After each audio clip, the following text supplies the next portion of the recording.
I love therapy, and in fact, I've been going to therapy since I was around 6 years old.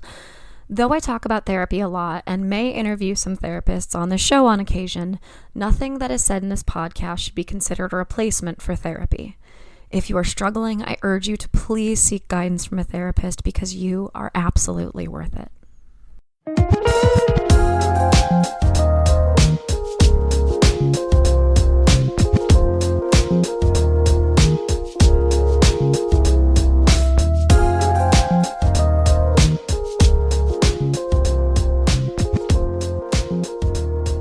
Hello everyone, you are listening to Wine, Dine, and 69, a podcast about dating, relationships, sex, and self-love. I'm your host, Rachel Dalton, and I hope everybody's hanging in there, I guess. I don't know, shit fucking sucks. You think that it's not going to get worse, and then it somehow does. The current events, the news, it's all awful. And so I guess let's crack on into it. I did mention in the last episode that I was going to be expanding more on the topic of Roe v. Wade. I mentioned that I had been a little bit out of the loop in terms of news, just wrapped up in my own personal bullshit, but that I wanted to do some additional research. So I did my homework.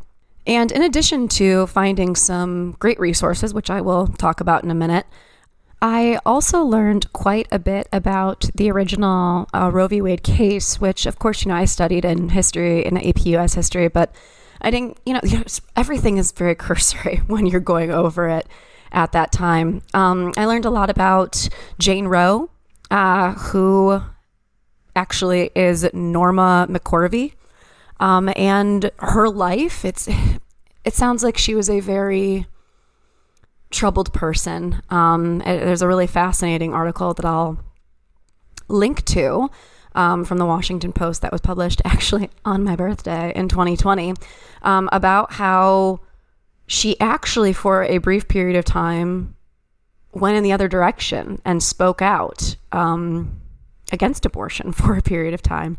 And then on her deathbed, she admitted that she had been paid to do that. And we all know that legal cases can take quite a lot of time, but I didn't actually know that, she had the kid, because cases take forever, right?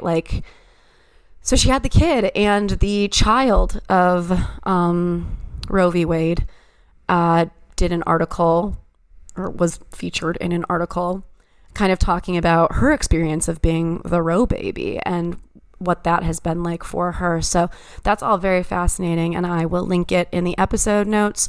I'll also link a couple of good articles that I have found about the current events that are happening right now. And I just want to, it's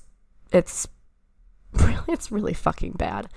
So I want to go over a couple of places that you can donate to, because that's important. Of course, Planned Parenthood, we need them now more than ever. And I know that there's been a bunch of stuff that's been said about where the money that you donate to Planned Parenthood goes and whatever. Here's the thing. Planned Parenthood needs money to simply exist right now. So please donate to Planned Parenthood. There's also obviously the ACLU, which is an organization that you should just donate to for everything, the American Civil Liberties Union. I also found a couple of interesting places that I didn't know about before, but let's go ahead and throw it out there. The National Network of Abortion Funds and the National Abortion Federation. These are two websites that have the option to donate, but they also are just chock full of really, really good information.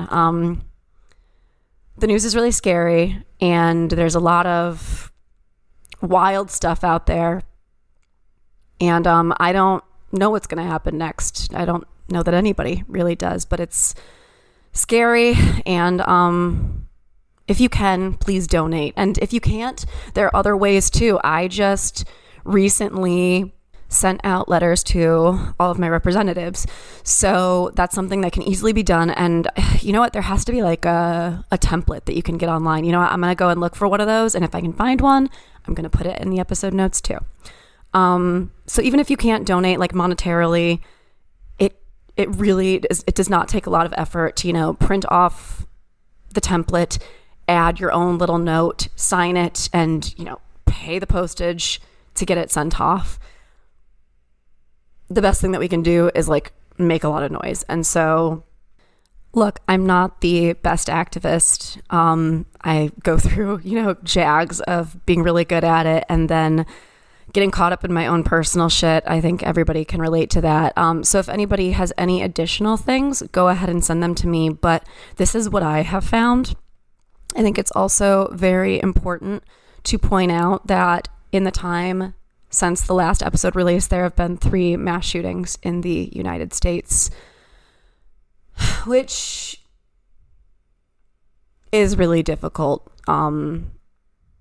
Especially, nobody deserves to be gunned down, but 19 children is just truly awful. So I've always been a really big supporter of Everytown for gun safety. So if you can go onto their website, donate, or again, even just print off templates, send them to your representatives, do what you can. At this point, again, it's just about making noise. And I think, I don't think we're going to have a choice other than to make noise for much longer. I think that it really feels like we're in a pressure cooker and the lid's about to pop the fuck off. So do what you can. Take care of yourself. Tell the people in your life that you love them. And just, I think that Sarah Martin said, just be excellent to one another. And I've been thinking about that a lot ever since she was a guest on the show. So that's my advice too. Be excellent to one another. Speaking of guests, I am super excited to introduce you to my guest for today, Lizzi. We have a really great conversation that I think went into a direction that neither of us was completely expecting. We talk about shame. We talk about how to reclaim sex. We talk about a lot of really interesting stuff, and she's a really incredible person. I can't wait to get your feedback on this one. And it's funny that I mention the fishbowl environment. I go back and kind of talk about my college years because I'm realizing that I think I kind of just repeated that pattern in my last relationship. So learning experiences, good to circle back and check out the patterns that you see yourself going through over and over again and figure out what you need to do to change them. And, speaking about my last relationship, this is the last episode that is a backlog episode where I talk about that person in the present tense, the person who is no longer my partner. But you know what? I think it feels important that it feels fitting, I guess. And it is important that this is the last episode where I kind of talk about that in the present tense because, I mentioned how instrumental he was in healing some of that shame. So in the last episode where I do talk about that and here's the thing, like, it probably doesn't annoy you and I'm probably just hyper aware of it. So I'm sorry that I apologize for it or mention it, or I have for like the last 9 months, but, I feel weird about it. It feels weird for me. So it is what it is. Anyway, it feels fitting that, in this episode, I talk about the experience of that relationship being really instrumental in helping me to release shame. And so it feels important to say thank you for that, right? To look back with gratitude. Yeah, really good episode to revisit at this point in my life. But all that being said, I am thrilled that I won't have to make any more announcements apologizing that I am talking about that person in the present tense. So moving forward, onward and upward. I'm in a really special headspace today. Don't know if you could tell. My brain's all over the place. The world's all over the place. What can you do? Anywho, okay. Lizzi Cutler. You are going to want to follow her. You can find her on her website, on her Instagram. She's on Facebook, LinkedIn. She's all over the place. And you're going to want to because there is some great stuff here. I have to say, since we recorded this, I have been using her tip of whenever there's something that I need out of my head, just saying delete, delete, delete, delete, and treating my brain as if, it's a computer. And if there is a intrusive thought, trying to get it out of there as soon as possible. And it's hard and it takes practice, but it's a really good tool and something that's helped me out a lot since the episode. So, okay, I think that's it. Maybe. I don't know. Well, it has to be, because you know what? I gotta go. I have to pack. The next episode that comes out, I'll have recorded the intro from my new apartment. Very exciting. So thank you everyone for bearing with me thus far. If you are still here, do what you can. Take care of yourself. And after a quick commercial break, please enjoy my conversation with Lizzi.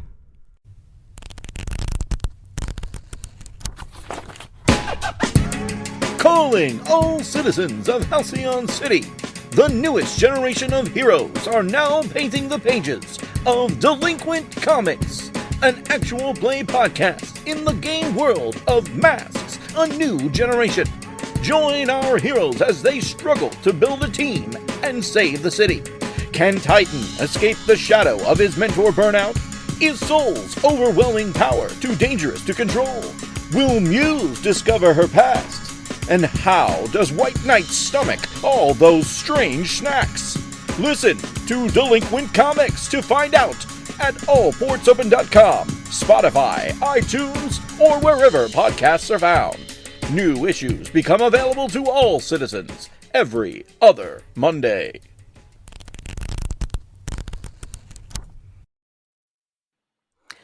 Hello, everyone. Welcome back. I am super excited to be here today with my guest, Lizzi. Lizzi, how are you doing today? I'm very excited to be here. Thanks for having me. No, I'm super excited to have you. This subject is near and dear to my heart. We're going to be talking about releasing sexual shame physically, emotionally, and just kind of how to let go of that to live your best life sexually and in the regular world, I guess you can say.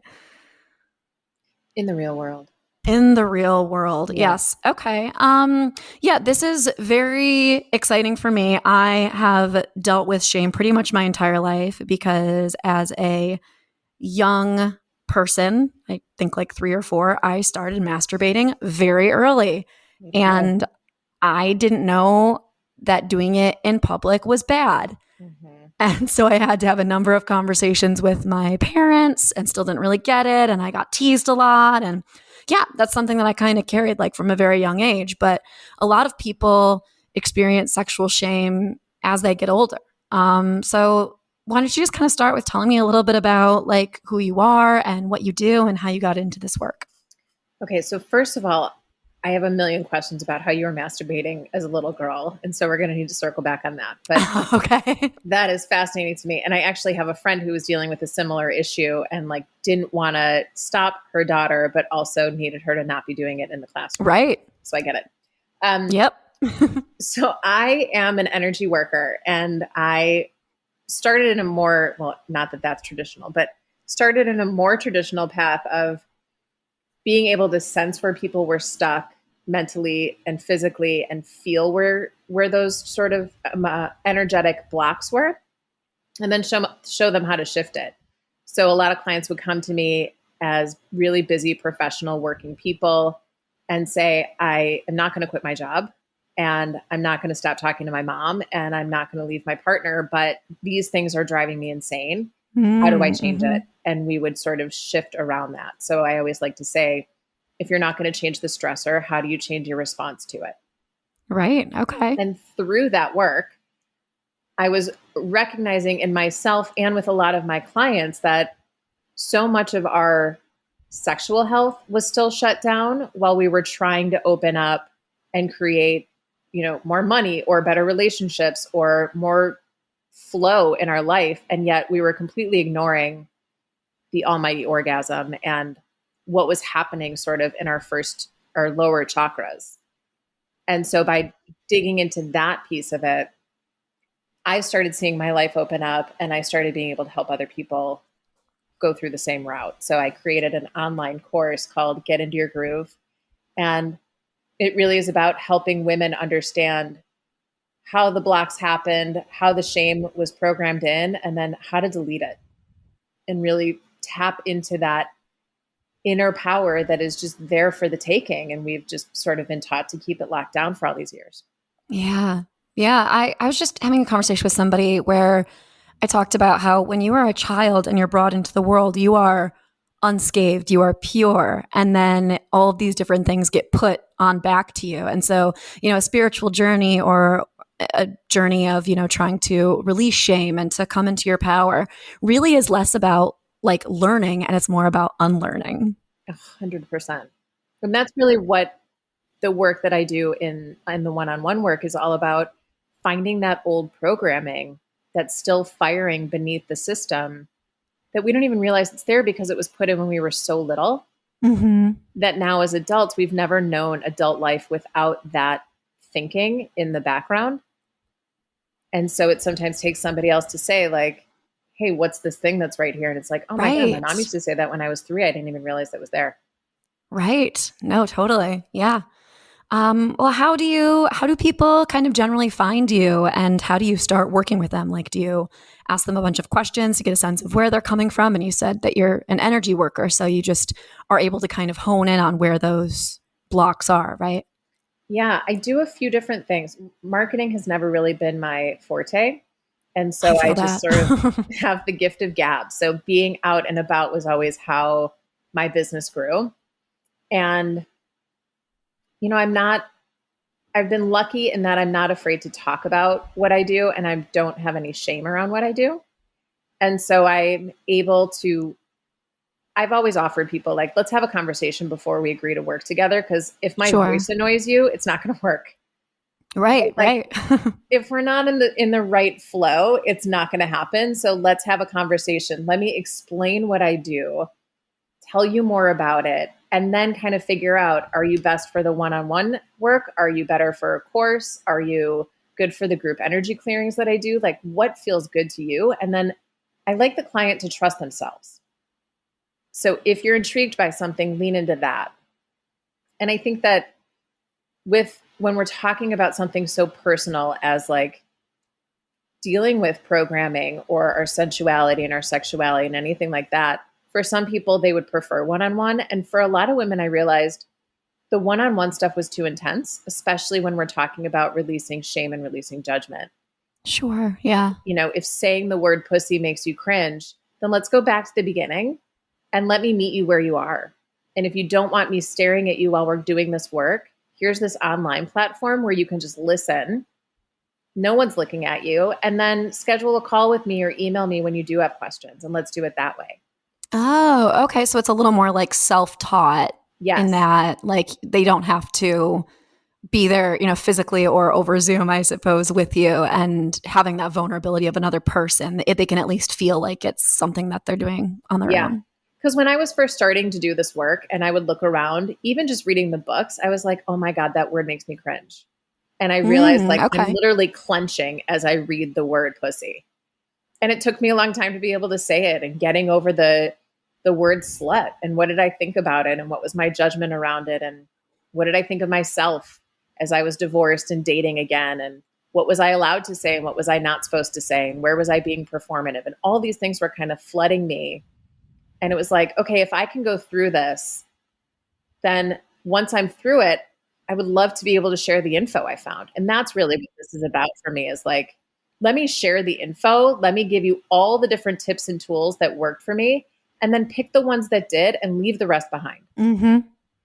Yeah, absolutely. By no means are these the things that I think you have to do in order to get to a certain place. Yeah, no, absolutely. And I mean, I think I assume that there's probably people of all kinds. Do you work with men at all? My voice is shot. I mean, this is such a funny thing. I've written the class. I have the title. I have all the information. I haven't put it together yet. And I feel like it can go wrong really quickly. Mm-hmm. And so I'm trying to I don't know what I'm trying for. I have more fear edits to do around myself. Sure. No, I get that. And I think too, like, you don't want to, like, you are a woman and you feel comfortable being able to share that because it's a shared experience. Whereas, you know, if you are working with men, then there's a little bit of an unknown there. Yeah. And the reality is, and this is how it all started. When I got divorced, I was back to dating. I was in my early, like 33, 34, I think 34. And I was hooking up with guys that were in their 30s and early 40s. And in my mind, I thought it was going to be amazing because they're adults and they should by now know the female body and know what a G-spot is and know how to like access all the good juju that goes into a woman. And it was like, I was back in my 20s and people thought I was having orgasms and I wasn't faking anything. And like, it was just a lot of bad hookups. And one of my buddies that I was complaining to was like, well, that's on you. You're responsible for your own orgasm and you're responsible for communicating it. And I was like, oh shit, you're so right. And I had never thought about it. And so that's what got me on the path of like studying the science behind it and the spirituality behind it. Like, why was I locked down? Where was my shame? What stuff had I carried with me from my teenage years of hearing boys be, you know, gross about women's bodies or whatever. And then really doing the work of how to delete that stuff. And even as I would tell guys, like, this is what I want and this is what feels good, I realized that they would do it for like 2 seconds and then go back to what they thought I should want. Ah, okay. And I didn't have the voice at that point to say, hey, what's going on down there? Yeah. What did you talk about? Like, get back to what I was saying. I didn't do it. I didn't know better. And so I didn't do better. And I would love to have the conversation with men around, this is what we actually, in general, this is what most of us want. Of course, all of our bodies are unique and different. Of course. But yeah. here are some like staples that are pretty safe and ways to ask us and ways to let us guide you and how to be mindful when you're with a woman. And here are cues to let us lead you. So I have all these ideas of what I want to do. It's more about every guy that I've talked about this with is like, oh, well, I know that. I know how to do that. You know, like the bravado comes up. Right. And so I haven't found that delicate dance of, we know that you mean well. And I truly do believe that most men out there want women to be pleased and figure out how to do that. It's just this delicate dance of just shut up and listen for a second. Yeah. And I feel like that kind of started in, so I feel like sex was kind of, this is my understanding of it as a 31-year-old.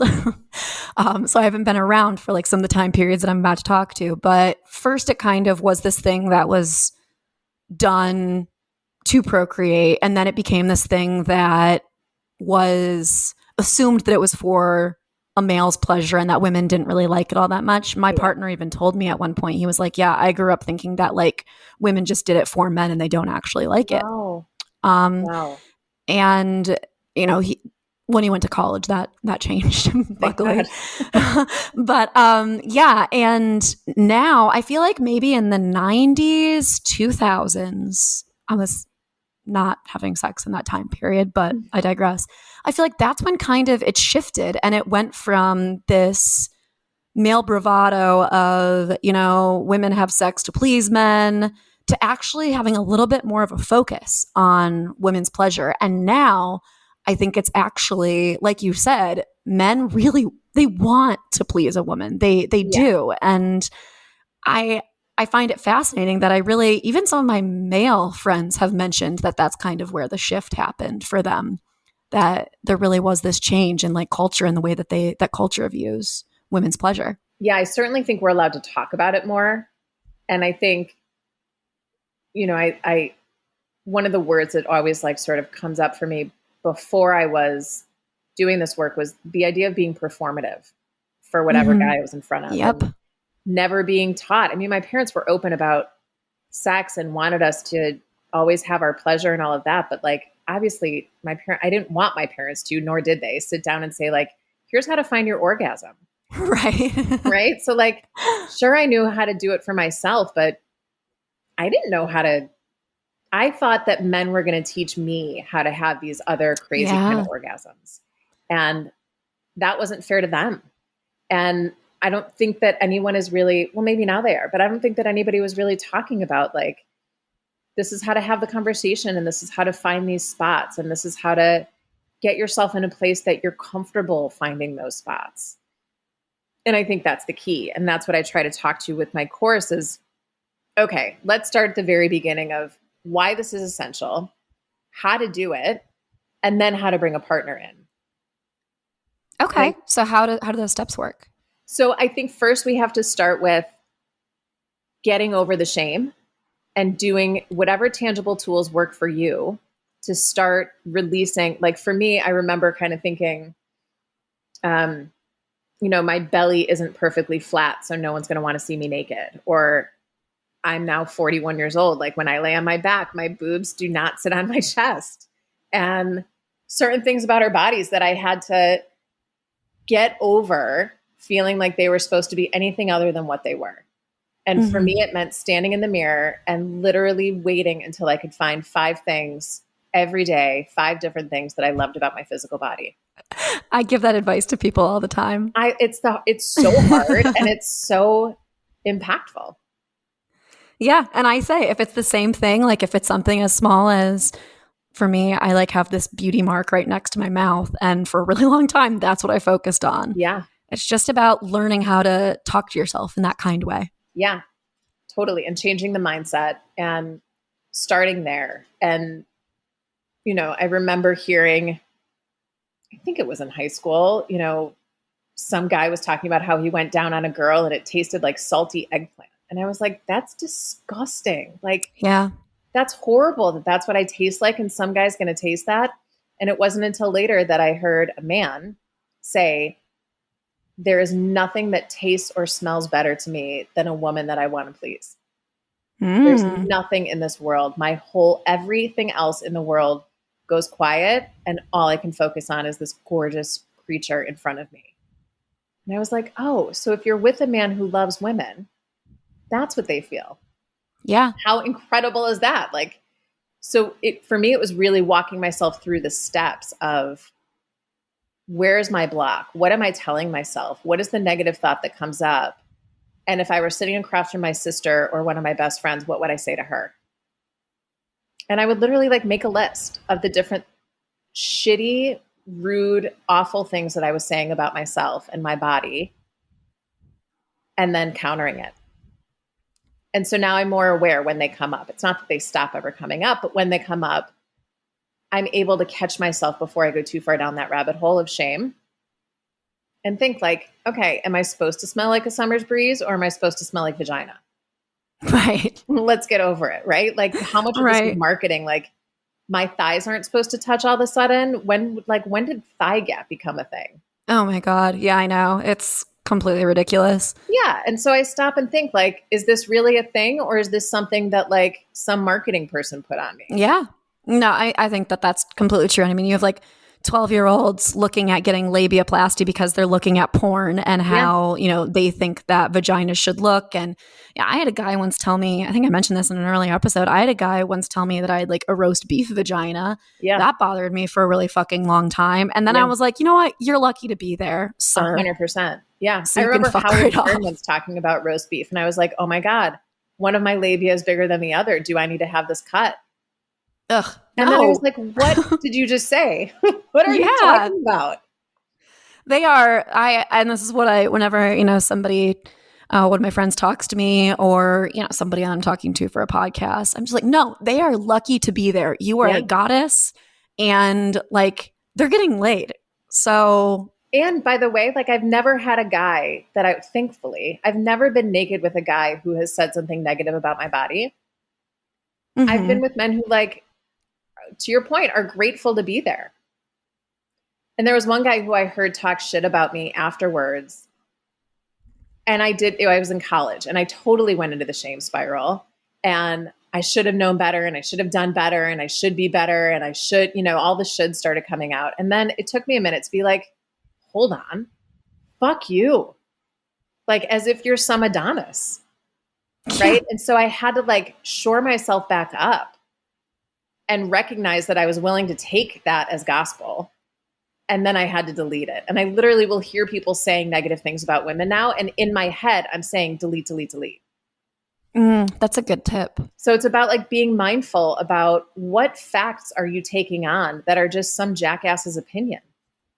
And maybe not even his real opinion, but because he feels like he needs to say it too. I was in a situation in college, like where my mom called it the fishbowl, like where I was hooking up with this guy and everybody was aware of it and, everybody was talking about it. And I just heard a lot of really awful things about myself and sometimes really great things, also. Yeah. But you just kind of have to, I had to, like, none of it matters. Cause like if he's saying the shitty things, then I couldn't take the great things either. So.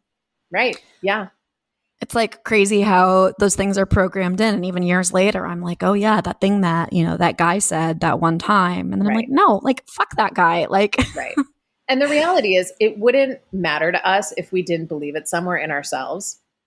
And so that's I think very true. Like the spiritual side of it, if you take it as information, if you take any of those triggers, whether it's your boss, your mom, your partner, a sibling, or someone you're having sex with, if something really hits and you're still thinking about it a week later, 2 weeks later, 5 years later, then there's somewhere in you that you believe it. And that's what you need to work on. That's what you need to deal with.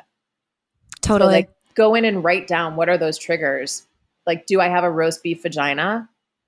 Is that something that I'm intimidated or something I'm insecure about? And look at it, right? And then address it. Mm-hmm. But the trigger is just information that it's there and that it holds weight. Because if I said to somebody who's 5 feet tall, you're so tall, it's obnoxious. It would roll off their back, right? Like it wouldn't land. It doesn't have any sticking point because it's just so blatantly not true. So if we don't believe it, it doesn't matter. It's when we actually question or we believe it or we have an insecurity about it that it hits. And that to me is the piece of like, okay, info there. How do I pull that out and delete it? And that's what I do in one-on-one sessions is deleting things. But also if you just say in the moment, delete, delete, delete. I was with an aunt a couple weeks ago and she hurt her hip and my sister and I were on a walk with her and she said, oh, girls, when you get old, you're going to, and started going through all this stuff. And I literally cut her off and I said to my sister, say out loud, delete, delete, delete. We are not going to have that experience. That is not a fact. That's what your experience of your body getting older is. And that is not going to happen to us. Don't put that on us. Mm-hmm. It's I love the delete, delete, delete. But no, that's amazing. I just wrote that down for like a little tidbit for myself too. Like I'm like, oh, I need to, kind of spray bottle my girlfriends too when they might say something. And it works on everything. Like people will say stuff about money or relationships or everything, right? Like men always cheat. Delete, delete, delete. They do not. That is not a fact. Yeah. Yeah. And it's like when did other people's opinions become so much more important than our own? Well, so this is the thing is that when we're little, and I don't have kids, my sister does, and all of my friends do now, but when we're little, we don't know how to discern fact from fiction. And I was actually in a session this morning and a client said to me that her mom made a comment to her daughter about like, oh, I hate bats, meaning the animal bats. Mm-hmm. And the little girl is now, every time she sees it, she goes, ooh, we don't like that. We hate those. Mm-hmm, mm-hmm. And it's obviously very innocent, but the concept goes across the board, right? So if you hear comments like, you have to work really hard to make money, that's not a fact. There are people that are born with a lot of money. That's very true. And they haven't and worked people hard. Who find ways to gain a passive income. Yeah. I mean, there are other ways to becoming wealthy than working 24/7. Right. We know this is a fact, but the messaging behind it is like, if you want to be wealthy, be ready to work really hard, which is a great teaching mechanism, but it's not a fact. Right. And the same goes with our sexuality and our sensuality. Not everybody likes the same thing. You don't have to give a good blowjob in order to be a wife. There are guys that I've met who could give a shit about a blowjob. So it's like replacing those things that we thought were factual with what's actually in front of us. What's the fact behind it? And so much of it is like when you're younger, like a lot of the things that I hold on to about myself were things that were said about me when I was younger. Yeah. And I've been thinking about this like a lot lately where I'm just like, why do these people that, you know, were so mean to me at a point earlier in life, why do they have so much power over me now?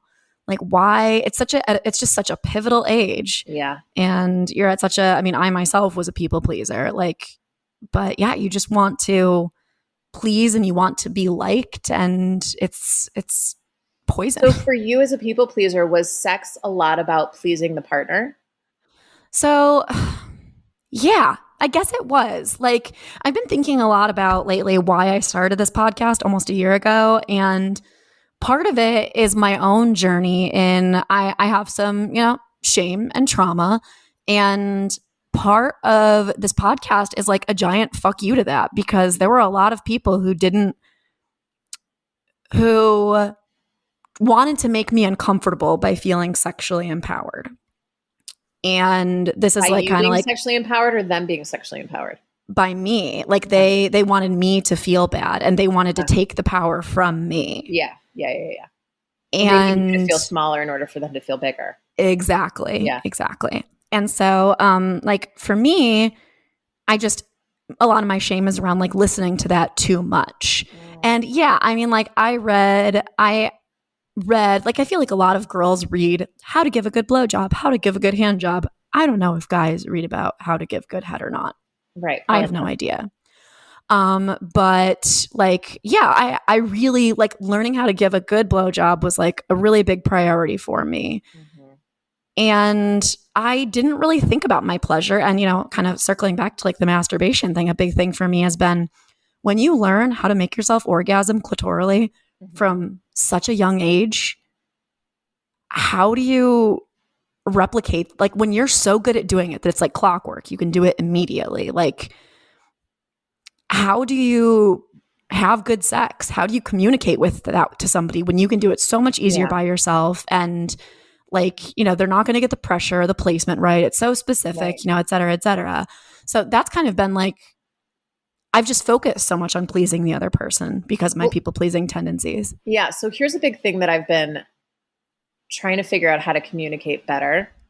But I think that we need to start categorizing sex with a partner differently than masturbation.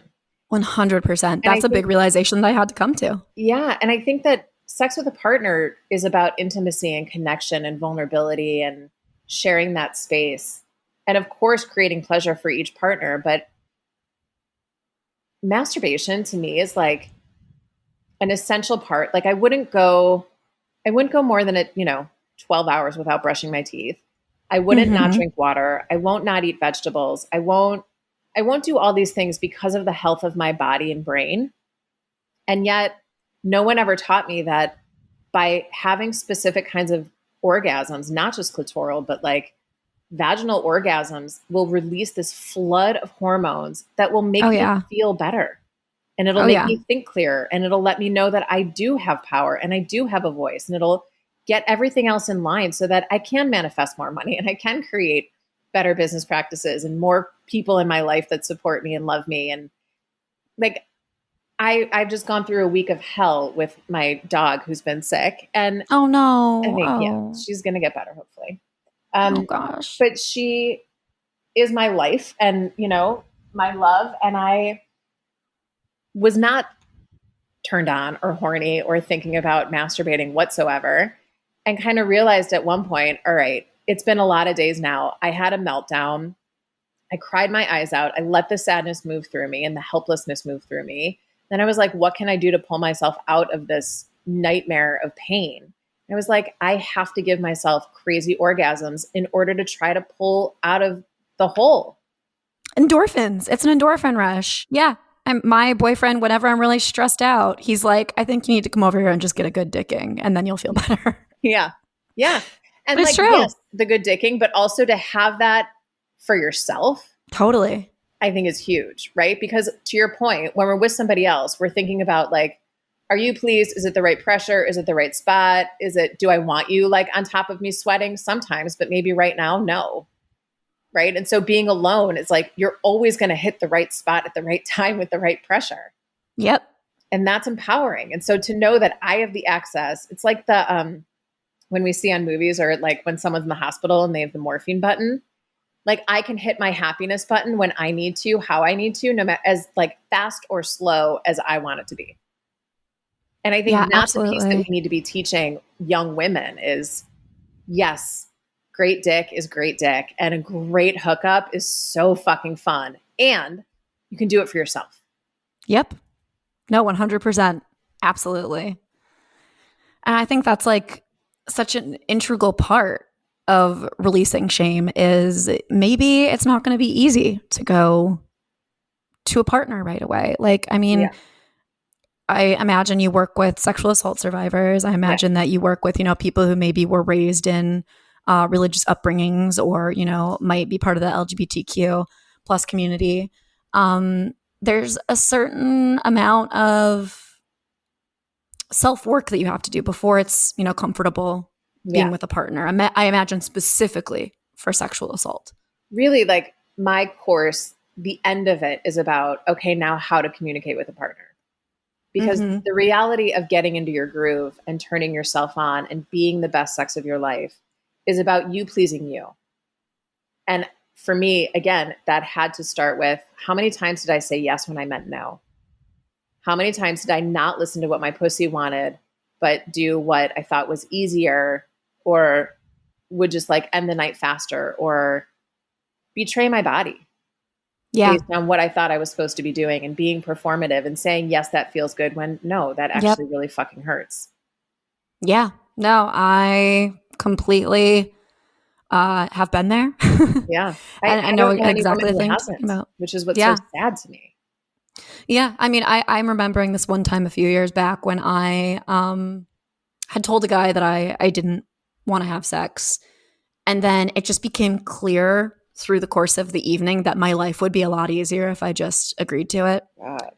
And so, like, my friend said to me, he was like, Rachel, that sounds like rape. And I told him, I was like, I feel like I raped myself. Like, if anything else, because I had the power. Like this guy, I'm not going to say this poor guy, but this guy, to him, he had verbal consent. He had physical consent, right? Like, but I mean, once he left, I cleaned my entire apartment. I showered. God. Like, my body, I just was like, I betrayed myself. Yeah. And so like, I can't, no, I mean, like, that's the thing is that for a while I was like, is it a him problem? And then I was like, well, Yes, as much and. as like, yes, and yes, Yeah.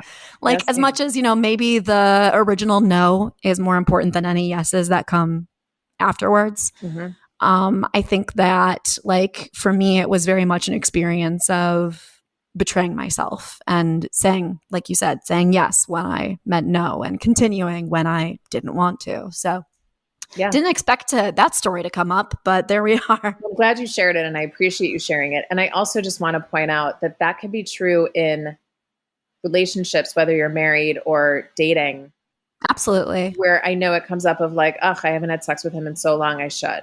I know it'll feel good once we get started. And I just should. Yeah. And so we just go for it. And I think that, again, women are taught that as people pleasers and nurturers, and, this is part of what it is to take care of a man and to be with a man and to be in a good relationship. You got to say yes. Otherwise, he'll go somewhere else. And Exactly. the narrative around it is just so toxic instead Yeah. of, okay, fine, but are you going to fight for my orgasm too? Or are you going to get on me, use me as a whole, and then roll over and go to bed? Because let me tell you, that feels awful.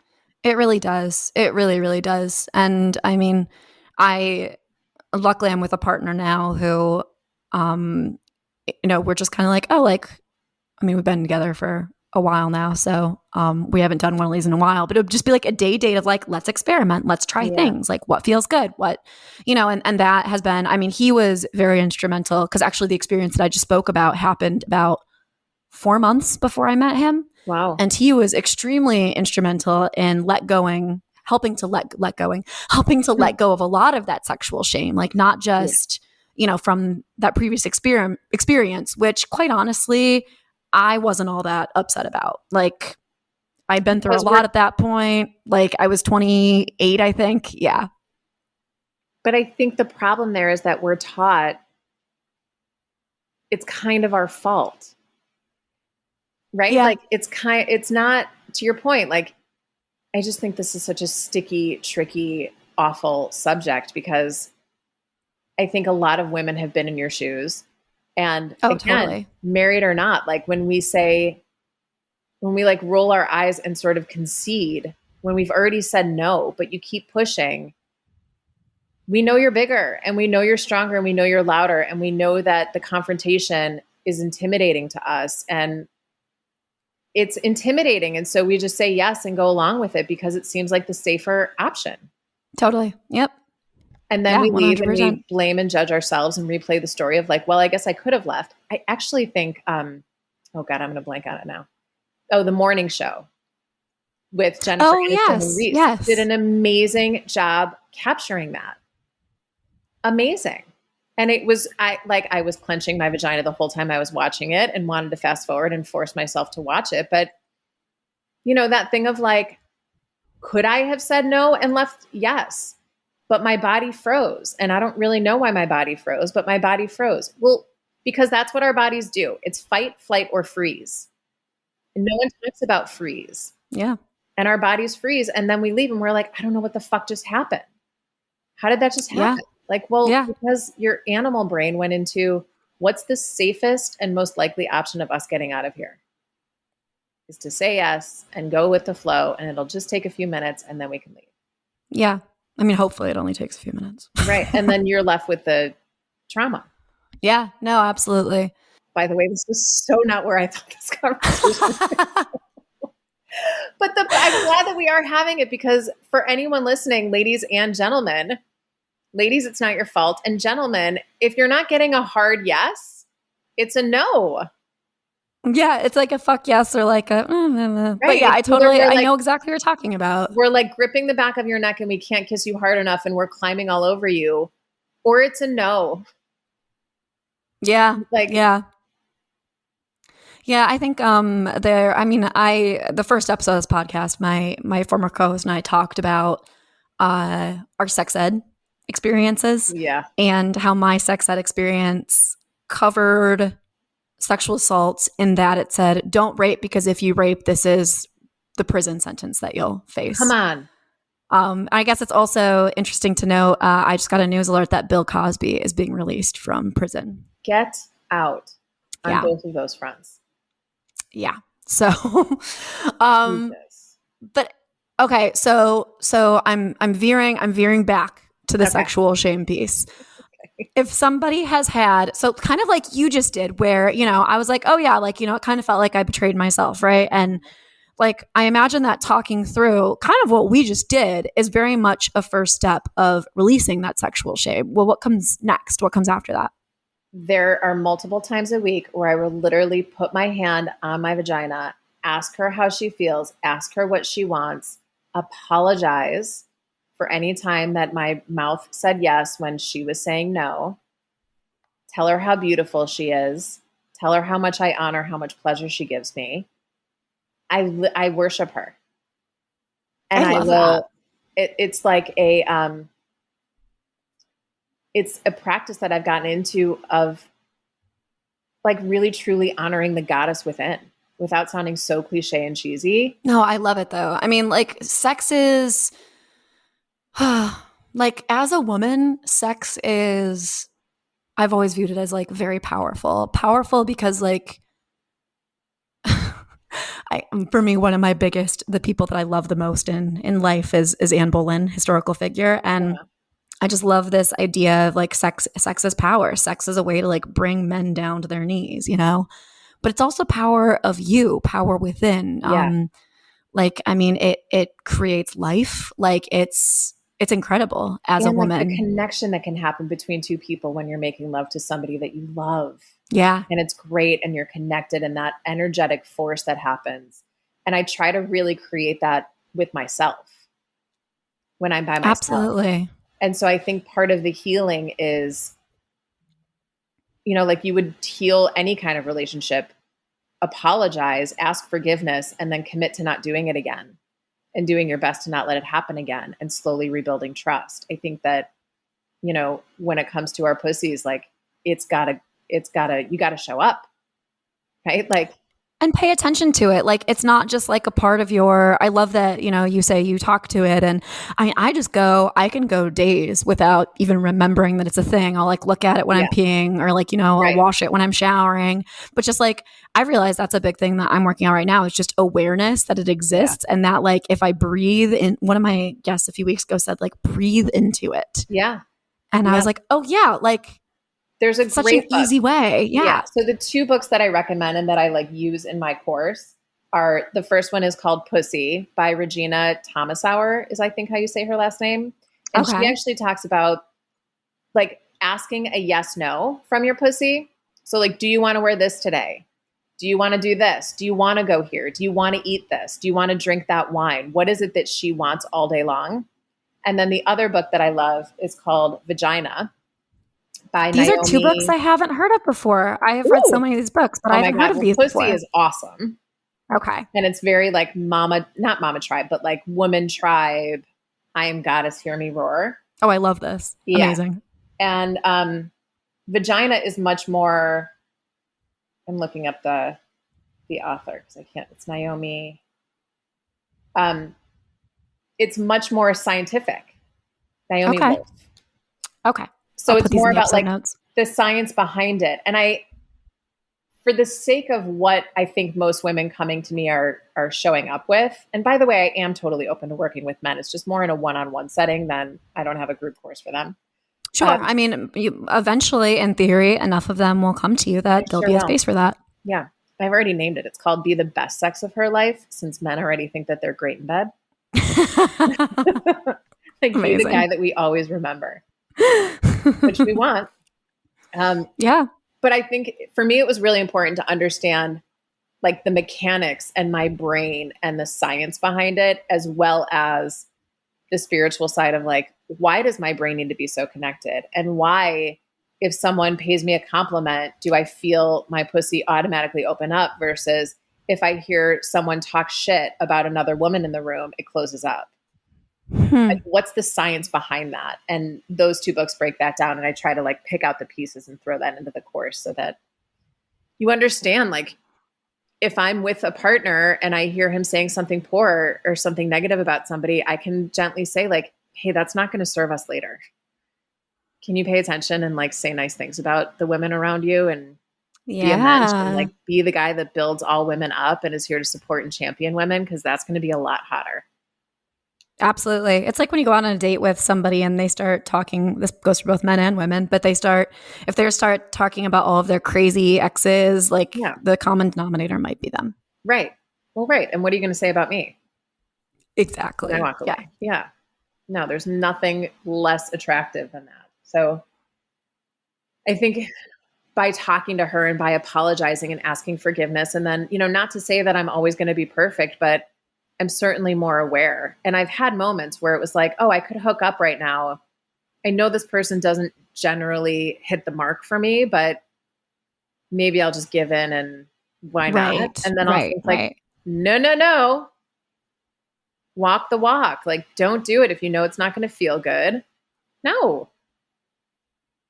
Absolutely. So I think those are kind of like the first action items. Yeah, it's incredible. I mean, and it's all about listening. Like, everything that you said is about listening. Yeah, and I think we forget to listen when there's no noise coming back. Mm-hmm. Right? Like listening to our body just based on the feedback that it's giving you. I started this work as an intuitive, and people would say like, I don't understand. Do you hear voices? It's like, no, I hear the internal dialogue that you hear when you're asking. Like, if you're saying like, shoot, did I grab did I grab my keys? You can hear that in your head. I hear this in voice, except it's generally information that I don't understand. Ah, okay. And that's how I know it's something different. Like, it's a voice, but it's a tone a little bit different, or the cadence is different. It's a different voice, but I'm not hearing it out loud like I hear you talking to me. And I think it's the same thing with our bodies. Like, when you're on a run, if you're listening to your body, your hip hurts, you feel your hip hurt. If you're just completely checked out, you're going to wait until you're injured to slow down. And I think it's that type of listening. Yeah. Like listening Yeah. with no And sound. knowing not to push. Yeah. Listening to the feelings and Yeah. sensations. Yeah. And yeah.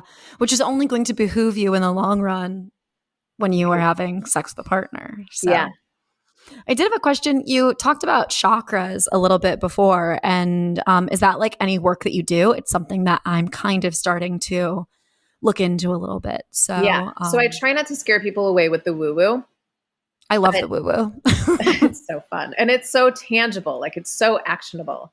So just the quick breakdown, the root chakra is like our foundation, right? It's our ancestors. It's our DNA. It's what we come in with. It's our history, which is, well, I'll get to that. Then the next chakra up is our sacral, and it's our immediate family and what we learn and what we're taught specifically as young people. And then that information pulls up into our solar plexus and is interpreted in who we are and what we think about ourselves and the things we say to ourselves and the good, bad, and ugly. And then it comes up to our heart and it gets translated into emotion. Then it comes up to our throat and gets communicated out. And then up in our third eye is where it's more intuited and where we can receive messages from universe. And then our crown is our source, right? Our connection to source. And so if the lower two chakras are shut down, if our root and our sacral chakra are, if we're not paying attention and we're not in balance and we're not open and flowing and moving, it's like you have a faulty foundation. Nothing above that can really work the way it's designed to if the base isn't working right. Right. Oh, yeah. And every time I take a chakra quiz, it tells me that my root is blocked. Huh. That's interesting. Yeah. Every time I take like one of the quizzes. So I always have taken that to mean as a very anxious person that I'm very good at thinking, but I'm not very good at feeling and listening. So yeah. Well, one of the good things that I love to do, and these are very woo-woo, but lean into it. I have these favorite trees when I go on my walk in my neighborhood, and like these big, massive, just earthy, grounded, incredibly gorgeous trees. And I'll put my feet on either side of them and I'll lean my back up against the trunk of the tree and put my head against her and literally feel my feet in the ground and imagine that there are zippers at the bottoms of my feet and like unzip the zipper and just ask the tree and the earth to take out anything that isn't serving me and feel like a whoosh of like as if someone poured a bucket of water or white light on you and was just rinsing everything out. And then squat. So I'll like sit in like a sumo position and still lean my back against the tree if I can and really truly feel your root like grounding down into the earth. So like I love that. From your vagina, like from your pussy, like if there was a light, like a spotlight shining down and grounding into the earth and ground. Yeah, that's awesome. It's really feels really good. Yeah, no. And it's funny that you mentioned that too. Cause like, I mean, nature is such a part of my spiritual practice. Yeah. So it's definitely been something. Yeah. I also just like hugging trees every now and then. They deserve it. They do a lot for us. They're just so magical. Well, I'm trying to think of another question because I feel like I could go so many different directions with this. Okay, here's one. And this is, I kind of ask this to every guest in some way or another because it's probably one of the biggest points that I struggle with. And I am always seeking information. But so I found through this work that it's very interesting talking to different people because I have gone to therapy my entire life, right? Yeah. And the big thing, I would talk about my emotions, talk about my traumas, talk about this experience, talk about like my hurt feelings, talk about my family dynamics, et cetera, talk about it to the point where I understand it. I always understand the why. Yeah. And what I think that many people who, go to therapy struggle with and why I'm kind of turning to coaching at this point as kind of my next steps, coaching and spirituality, because I understand the why. I want to know how to change it. I want actionable steps. I want homework. Yeah. Like how do you, first you understand this and you already gave so many great actionable steps, listening, talking, communicating. Yeah. But like, how do you switch from that understanding mindset to that changing mindset? Yeah. So first of all, I feel like we could talk for 40 minutes on that alone. Right. Here's one of my biggest triggers is when someone says to me, just let it go. Oh my gosh. Yeah. Like, No. oh, really? I hadn't thought about that. Thank you. Wise one. Drives me insane. So the way that my work works in a one-on-one setting is I muscle test what the old programming was. So what the words, what the fears, what the beliefs, what the doubts were, to find the exact phrase. And then while we're on FaceTime together, I show you how to pull it out. And it's basically like, by getting to that exact thing, and I can feel sort of where it is in your body, I'm going to ask you to turn it all the way up, like turn the volume on that trigger all the way up as much as you can tolerate it, in order for your adult brain to see, oh, I have that tripwire there and that alarm set, and I don't need it anymore. But here's where it comes from, and here's where it was, and here's where it was lying dormant as a stress response in my body in order for it to not happen again. And now I can let it go. And I'm literally like, I'm doing the energy work to pull it out of you while we're on the session together. Oh, that's incredible. I don't know if that's answering your question, but it's helped me in, okay, I have abandonment issues. I don't want to trigger on that anymore. I'm done with that. I understand why. I understand the how. I understand why my little person brain put that in there. But I no longer believe that men will leave me, or that I need to be used, or I don't believe that anymore. So like, let's get the trigger out of the way. And what I try to really get clear on is that it's not that the trigger is never going to hurt again. It's how fast can you recover, right? So when I feel like someone might be about to leave, can I watch myself getting into that and pull myself out before I'm down that rabbit hole? Or am I having that fake conversation in my head 2 weeks later, a year later? My goal is, okay, like I might be having that fake conversation for 2 hours, but if I'm done after that and I've moved on past that, that's a huge win. And to me, like that's the closest I've come to actually being able to let it go. I've done a lot of work with plant medicine. I've done Aya, I've done Wachuma. Like I've done all of the things that you're supposed to go and do. I've done Iboga, for God's sakes. Like, and still there are certain things that come up, but I'm like, all right, they're still coming up, but it's not as bad. Like it's not impacting my life the way it used to. Like it's there because it's a part of me. And that part is potentially not going to let go. Maybe someday it does. And maybe someday it's like old news, but as long as it's not impacting my relationships moving forward, I feel like that's a win. Yeah, absolutely. And I mean, that's all that I always say, that like things that you experience, different traumas, it's never like, I always feel like it was characterized as you go to therapy, you work through it, and then it's gone and it's done and you're healed. Yeah. And that's not how it goes at all. I kept sort of asking what's wrong with me. Mm-hmm. Like, why isn't this gone yet? And then I thought, wait, who told me it was going to be gone? I did the same thing with ayahuasca. Like I did so many ceremonies and the same stuff was coming up for me. And I was like, well, it's not working. And then I thought, who said that was going to work? Right. It's not the thing that heals. Like you have to do that work. Well, right. And I made it up that there was a quote unquote, like finish line. Right. And it would be easier if there were, but alas. Right. Where it's like, oh, we're done with that now. Like, well, maybe that's just to use one of my favorite Yiddish words, maybe that's just my mishigas for this round. Mm-hmm. Like, that's just my crazy. And at least if I can see it and I can talk about it, with a partner, or with my relationship with money, or my relationship as a businesswoman and entrepreneur, like I can see my triggers coming up when they're at a 2 instead of a 10. So I'm not swallowed by it anymore. I'm like, oh, here we go. Here's this thing. Hi, babe. How you doing? We're going to work on you again. Okay. What's the next layer to dig into? Yeah. That to me feels like the most empowerment that I have found. It's the closest thing that I've gotten to.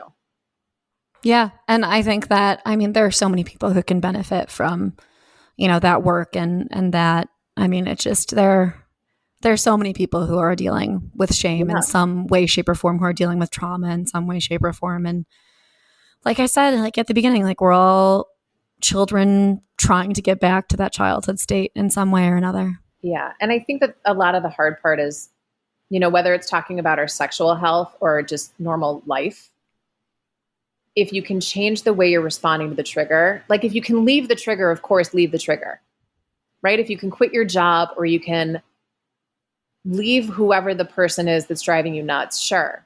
But if that's not an option, empower yourself enough and know that you have the ability to change the way you're responding to the trigger. And that's where the power lies. Right? Absolutely. So like I'm so tired, I'm so busy, I'm so overwhelmed. Well, when's the last time that you laid down and had like 3 amazing core shaking orgasms? And if you don't know how to do that, are you willing to admit that you don't know how and then let someone help you learn? Right. Because you won't Absolutely. be so tired and you won't feel so busy and you won't have the same creative blocks that you do. So are you willing to step up and do that work in order to get there? Yeah, no, definitely. I love everything that you just said. I definitely will have to have you back on another point just to keep the conversation going because there's I would love to. a ton. Yeah, there's a ton of stuff to get into. But where can people find you? Where can they find you on the internet? Where can they sign on to work with you?